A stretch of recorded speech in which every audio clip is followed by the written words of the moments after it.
ஞானத்தின் கடவுளே, புனித இரேனியசுக்கு சத்தியத்தின் மீது ஆழமான அன்பையும் தெளிவுடனும் சமாதானத்துடனும் விசுவாசத்தை பாதுகாக்க தைரியத்தையும் நீர் கொடுத்தீர்.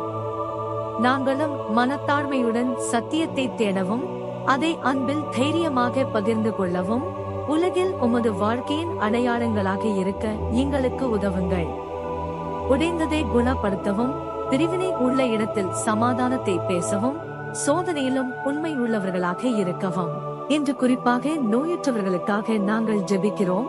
வேதனையில் இருப்பவர்களுக்கு ஆறுதல் கூறுங்கள். பலவீனமானவர்களுக்கு பலம் கொடுங்கள். உமது கருணையால் துன்பத்தை சூழ்ந்து கொள்ளுங்கள். போரின் குழப்பத்தில் சிக்கியவர்களையும் நாங்கள் நினைவில் கொள்கிறோம். அவர்களின் அடைக்கலமாகவும் பலமாகவும் இருங்கள். துன்பப்பட்டவர்களுக்கு நீதியையும், பிளவுபட்ட நிலங்களுக்கு அமைதியையும், விரக்தி வேரூன்றிய இடத்தில் நம்பிக்கையையும் கொண்டு வாருங்கள். புனித இரேனியஸின் பரிந்துரையின் மூலம் உமது மகிமையின் சாட்சிகளாக நாங்கள் வாழலாம்.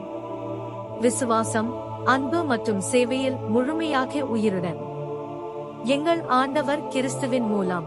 ஆமென்.